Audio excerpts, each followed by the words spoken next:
Latviešu rakstos ir diezgan daudz, ir Kaldabruņas josta, ir pilna ar šitiem te un tie, kā tā, tā villainēs, kurās ir iekšā. Ja? Bet arī pašā laikā Hitlers viņu izmantoja kā savu zīmi, kad bija saistīts ar hitlerisko Vāciju. Jā, viņam deva spēku. Un šī brīdī tas kā simbols nosacīt ir aizliegts lietot. Kā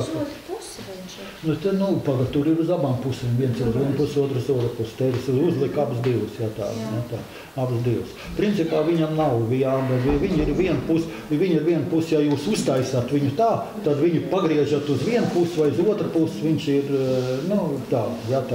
Tas nav īsti precīzi runāt, uz vienu pusi griežamies uz otru. Tiklīdz jūs viņu apgriezīsiet otrāk, būs otrādāks, Vienā pusē tāds, otrā pusē tāds, Bet tas pa labu vai pa kreisi griežos, jūs viņu varat vienu un to pašu materiālo zīmi izmantot gan tā.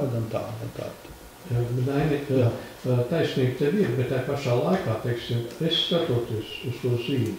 Vienā gadījumā tomēr tā enerģija ir vienā virzienā, un otrā gadījumā tomēr uz mani iedarbojas. Tam es tev piekrītu pilnīgi, bet ja tu ņem to labajā pusē, kas ir, tev ir tāds izgriezts, ja tu viņu skaties no šīs puses, tad ir tāda, apgriez otrādāk, tad ir tāda.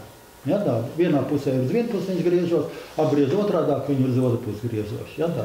Bet funkcija mainās. Funkcija mainās, ja, tas tā kā vienai monētai divas puses, vai ne tāda to. Bet tā ir viena un tā pati zīme, ja, tāda, kura duāli darbojās vienā gadījumā, otrā tā.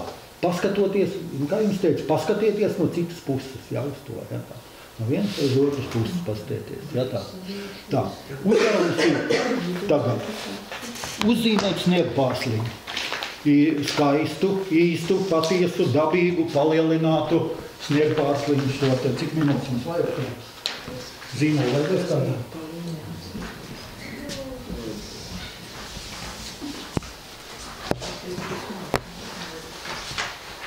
Tu pats arī atzīmēs?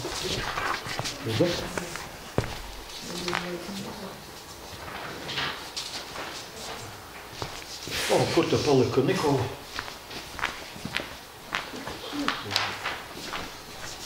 Varbūt atnāk. Zīmuli nevajag kādam, zīmuli vieglāk ir zīmēt.